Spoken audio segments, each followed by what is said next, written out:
States. It's Mark from the United States. Good morning, good afternoon, good evening. Mark from the States. How are we doing today? I am doing fantastic.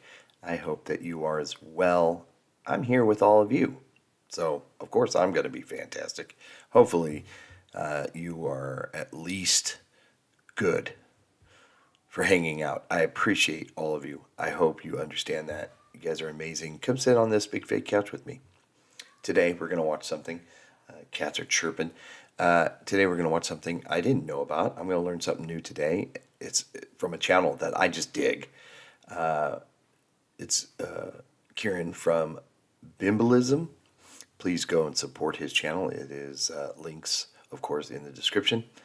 All the good stuff for you to go and check out. He gets on his bike and he just rides around, and it's just awesome.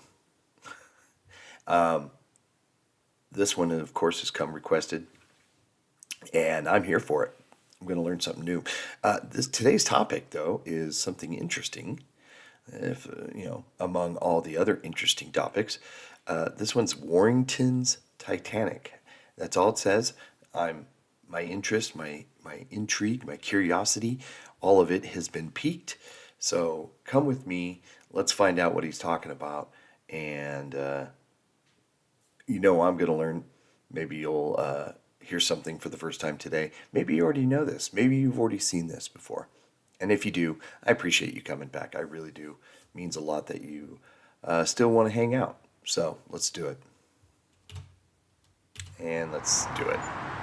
And there we go. All right. St. Oswald's Church.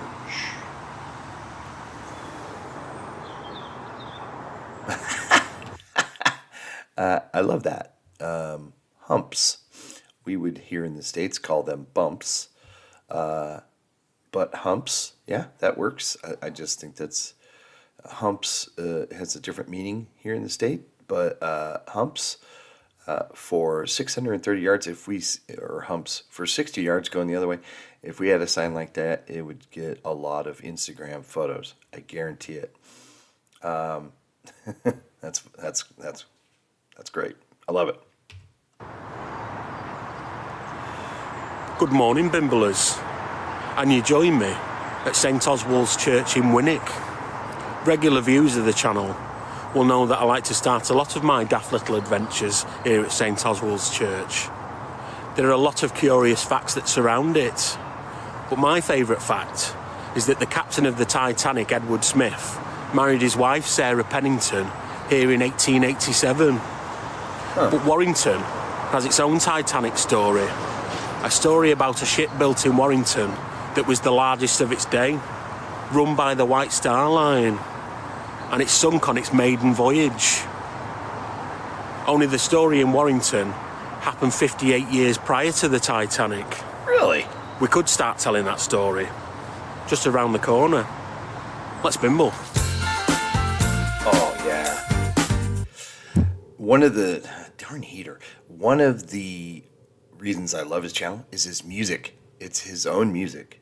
I've bought his album and listened to it frequently. I love it. And I encourage you to go get it. If you like the music, just go to his channel, and you can then get a link to purchase it. And really, really good music. I enjoy it. Fits the videos perfectly too.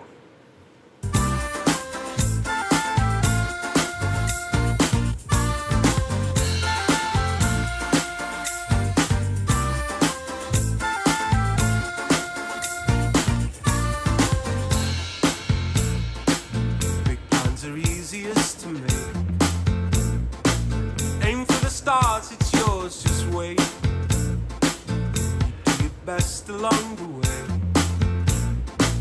but it's those arms that told me I don't care if it's yours or mine.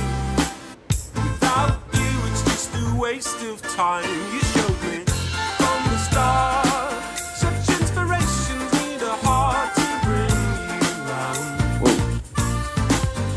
Could be ours, big aspirations need a heart to hold you, heart to hold you down. get lost along the way. That's a narrow road. I'm looking at cars going back and forth, and they definitely need to share the road here. There's no line in the middle. So yeah, stay to the right for sure. Or actually, I'm sorry, stay to the left. I forgot. Stay to the left. Don't want to be going down the middle. As sure as night designed the day,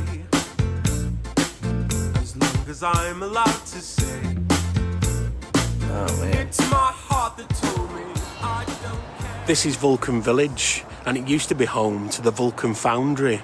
It was opened in 1832, and it was originally called Charles Taylor and Company. It was, of course, Charles Taylor that owned the lion's share of the foundry, and he built it to capitalise on that newfangled railway, the one between Manchester and Liverpool, the world's first steam-powered intercity railway. They needed tracks and girders and bridges, and they needed locomotives, and that's when Robert Stephenson joined Charles Taylor and Company and formed the Vulcan foundry. Vulcan being the Roman god of fire and volcanoes and metalwork, and Robert Stephenson being the son of George Stephenson, the fella that built that newfangled railway. It was a busy time round here, so much so that they built a village for the workers, hence these identical yellow houses. It's a conservation area these days. One curious thing is on the gable end of one of the rows of houses. It's a steel notice that tells hawkers and ballad singers to do one. I'll take the hint and bimble. Okay, I gotta go back and read this here. We do hereby caution all hawkers, rag and bone dealers, beggars, ballad singers, and from trespassing dealers, beggars, ballad singers, and from and company, I guess. And what was that little C there? I'm assuming, and the like. From trespassing on these premises, any person or persons of the above description found hereon after this notice will be prosecuted with the utmost rigor of the law. Vulcan Foundry, May 1st, 1835. You'll have to explain exactly what hawkers, rag and bone dealers, and beggars ballad singers are. I can maybe guess that they're just, people, begging for money or street performing, maybe something like that. Maybe I don't know, but yeah, that's interesting. To do one. I'll take the hint and bimble.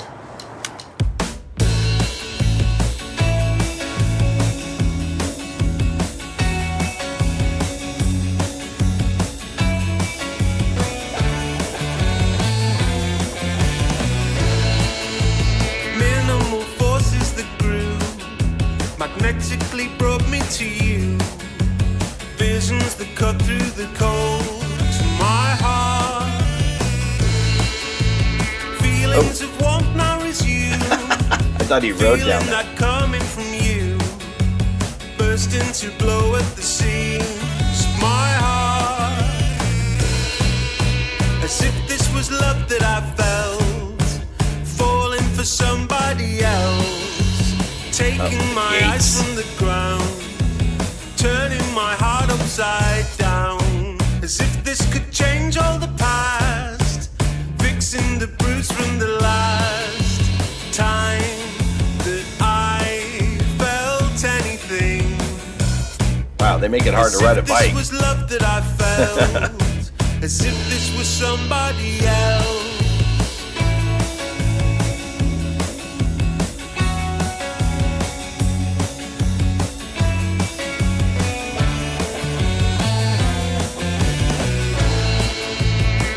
Out some colourful sparks, brought back to light from the dark, broke out in shimmering waves to my heart. Sepia tint but the same, familiar in simplified ways, broke down the lily white scars to my heart. As if this was love that I felt, falling for somebody else, taking my eyes from the ground, turning my heart upside down. As if this could change all the past, fixing the bruise from the last time that I felt anything. As if this was love that I felt, as if this was somebody else. Oh.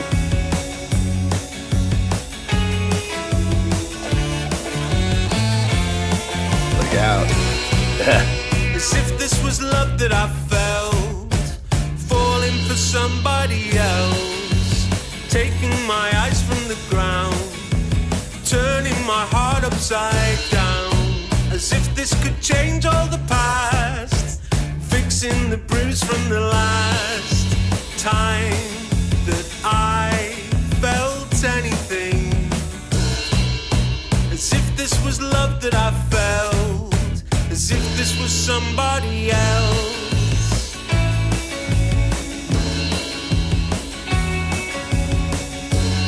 Dang, he's going far. Going a long ways away here.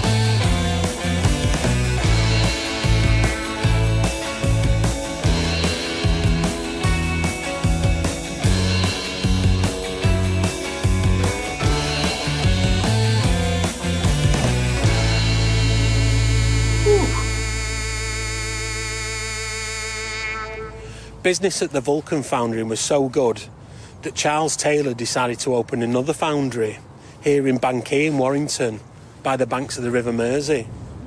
It's a housing estate now, but back in 1850, one of the first things they built here was a hydraulic press for lifting the giant rectangular tubes of the Britannia Bridge that goes over the Menai Straits.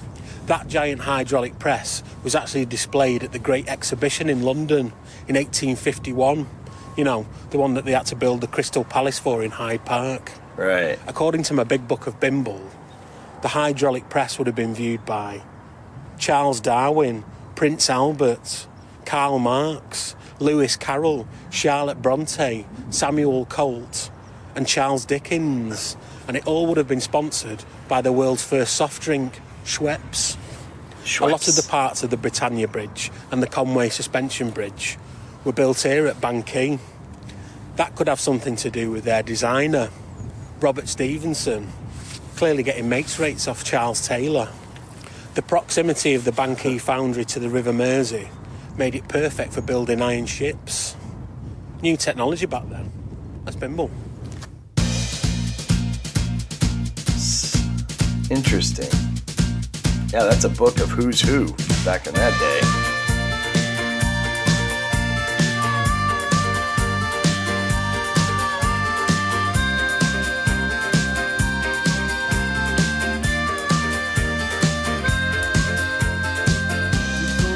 Whoa.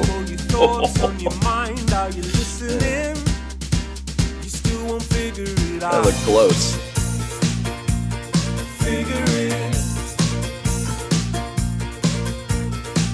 With all your thoughts on your mind all the time, oh, it's deafening. You still won't figure it out. The first metal boat was apparently launched onto the River Severn in 1787. It was built by a man called John Wilkinson in his iron foundry to prove a point. The first commercial iron hull vessel was launched in 1819. It was a horse-drawn barge on the Scottish canals, and by coincidence, its name was Vulcan, no relation. The boat they built here in 1853 was much more impressive. It was what you call a clipper.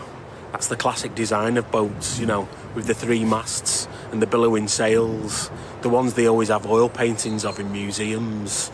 Clippers are known for speed, but this one was known for its size. According to my big book of Bimble, it was 70 metres long and 12 metres wide. and it was 8 metres deep, and it displaced 1,750 tonnes of water, and it could carry 4,000 tonnes of cargo without any passengers on. It took 6 months for them to build the iron hull here in Banky and Warrington. And what do you reckon they called it? The RMS Taylor, after Big Charlie Boy. I mean, they used Charles Taylor's iron, but he didn't design it. I think we're going to have to go to Liverpool. Let's bimble.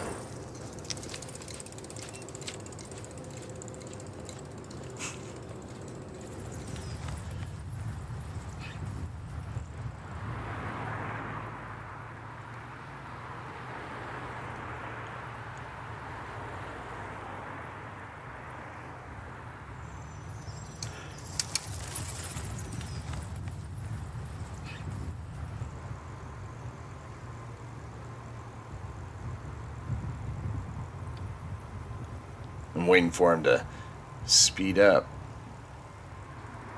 So is this like actually how fast he normally rides, and then he just speeds up the time? And it looks scary sometimes when he's doing that, because it's like cars dart out, but in reality, you know, it's not. But we're getting on a train.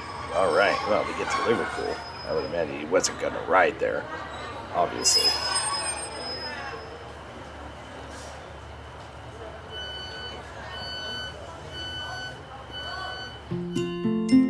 Cool. You can just sit right up front.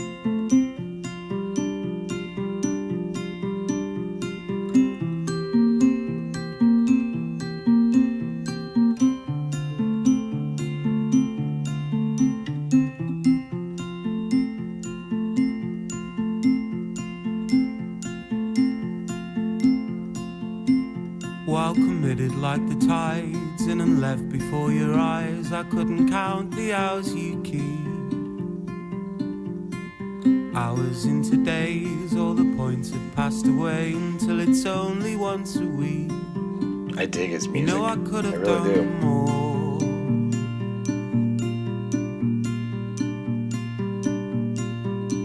You know I could have tried hard.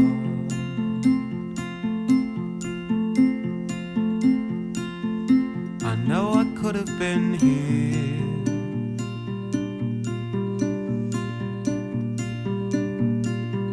I know I could have broke hearts.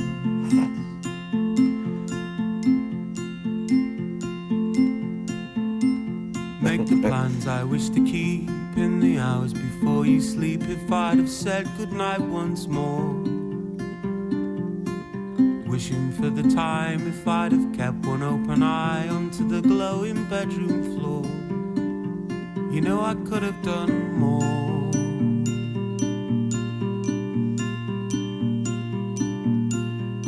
You know I could have tried hard.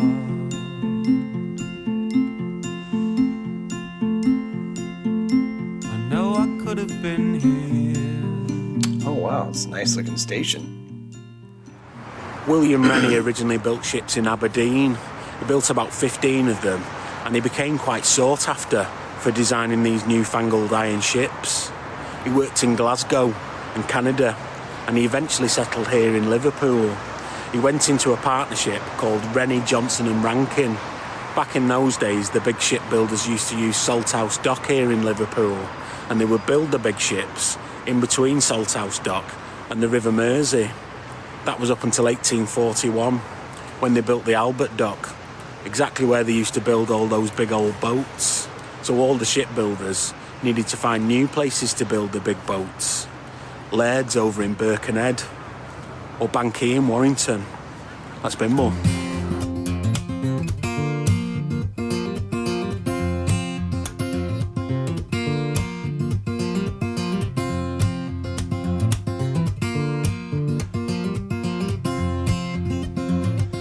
Yeah, I would like to visit Liverpool, for sure. Maybe it didn't work at the time.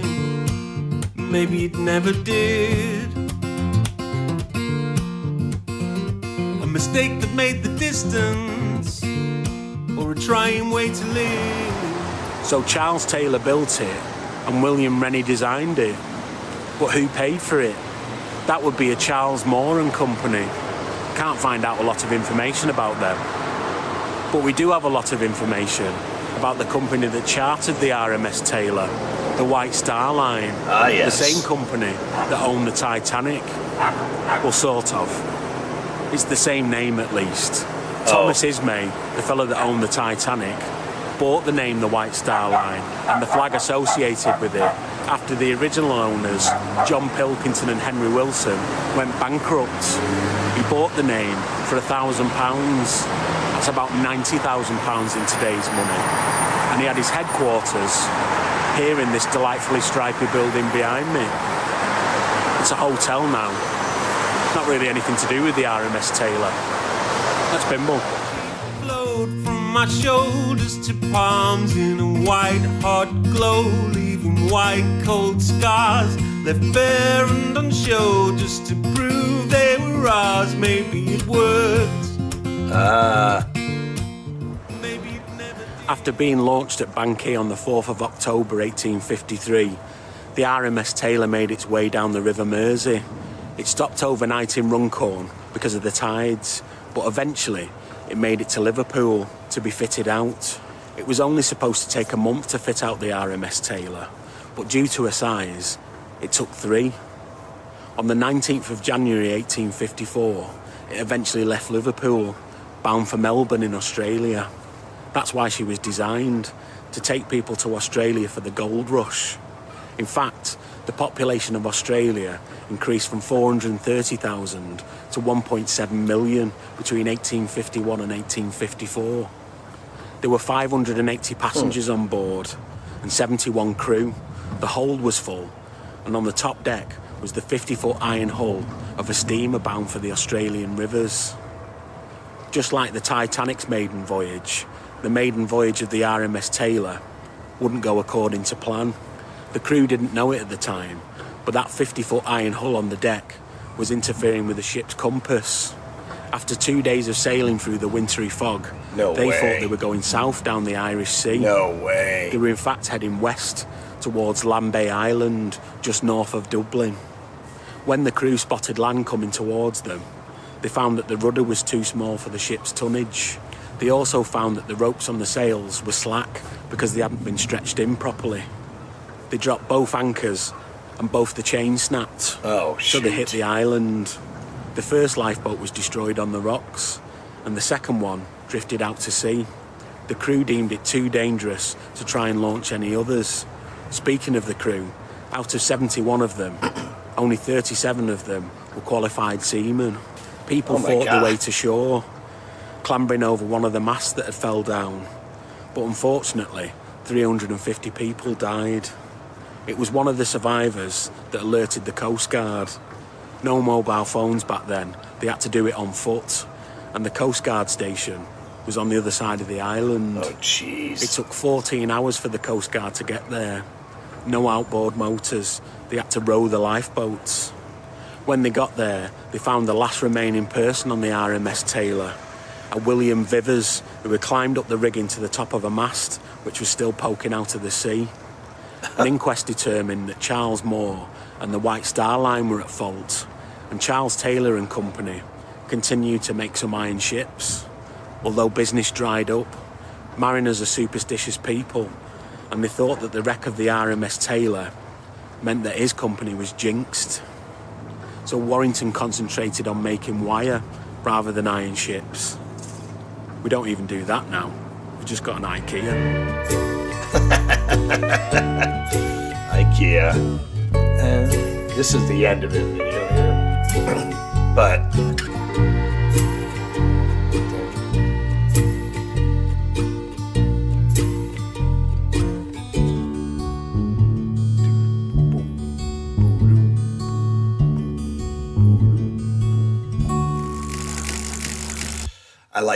I liked it. I love his videos. Interesting, though, the whole White Star ship before the Titanic. I mean, if they were really superstitious, why would they keep building ships? It sounds like the White Star still survived after that, right? Obviously.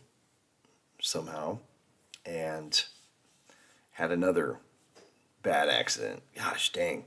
Messed the metal, messed with the compass. Can you believe it? It's when you hear about these accidents and tragedies, 300 plus people passed away. That's awful. There's always one or a couple little instances of how on earth did that even happen. This one seemed to have a few, with the ropes and the sails and the actual experience of the crew, of course, the aforementioned metal on the deck that messed with obviously they didn't understand that would be a problem. The anchors break trying to drop them, both of them. So many things went wrong. Just a crazy story. You wonder how many other historical events were preceded by something similar. You know what I mean? I mean, we all know the Titanic, of course, but having this associated with the same, at least White Star and, ship and all this, this sort of thing, and maiden voyage didn't, sank. Just wild. It's just bizarre history and just how things seem to play out. And you take maybe one of the most known event, and if you were to just kind of peel back and look back in its history, I wonder how many times you would come across something that had happened similar. So yeah, hopefully they made the necessary changes, and all voyages after that weren't a problem. But yeah, interesting. Very good. Thank you, Karen. I appreciate it that you did this. Hopefully you enjoyed that. Hopefully you learned something today. I did. So just a reminder, this weekend coming up, I'm having my conversation with Magic Geekdom. That's Kara and Jeremy. You know them from just basically taking 6 months out of the year and hitting all the little places to see, and villages and towns and cities, and all the cool things that we've been enjoying with their channel. So please, if you have a question or comment you'd like for me to share, hit up our channel, Mark from the States. Go to the community tab and place your comment or question there, or email me, which is the email is markfromthestates@gmail.com. And yeah, I'm very, very excited for it. So please get your question in if you have one. I hope you have a wonderful day, everybody. Take care. Bye. Mark from the States, Mark from the States, it's Mark